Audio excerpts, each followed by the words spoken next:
அண்மை செய்தியாக பார்த்துக் கொண்டிருக்கிறோம். சீற்றத்துடன் காணப்படும் கடல். டிட்வா புயல் காரணமாக புதுச்சேரியில்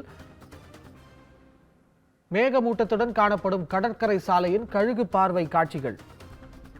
டிட்வா புயல் காரணமாக சீற்றத்துடன் காணப்படும் கடல். ஆபத்தை உணராமல் கடற்கரையில் கூடும் மக்கள். இது குறித்து கூடுதல் செய்திகளுக்காக நம்முடன் செய்தியாளர் காதர் இணைந்திருக்கிறார். வணக்கம் காதர், கூடுதல் தகவல்களை பதிவு செய்யலாம். வணக்கம் அபிஷேக்.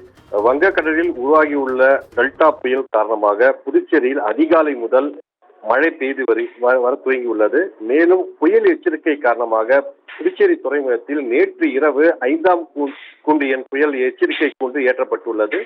தொடர்ந்து புயல் பாதிப்பு நடவடிக்கைகள் மேற்கொள்ள 2 பேரிடர் மீட்பு குழு நேற்று புதுச்சேரி வந்தன. மேலும் பொதுமக்கள் தேவையில்லாமல் வெளியே செல்வதை தவிர்க்குமாறு பொதுமக்களுக்கு மாவட்ட ஆட்சியர் அறிவுறுத்தியுள்ளார். இதற்கிடையே புதுச்சேரி ரெட் அலர்ட் விடுக்கப்பட்டுள்ளதால் மழை பெய்ய கூடுதலாக மழை பெய்து வருகிறது. அதே போல் புயல் எச்சரிக்கை காரணமாக புதுச்சேரியில் இருந்து ஹைதராபாத் மற்றும் பெங்களூர் செல்லக்கூடிய விமானங்கள் 2 நாளாக ரத்து செய்யப்பட்டுள்ளன.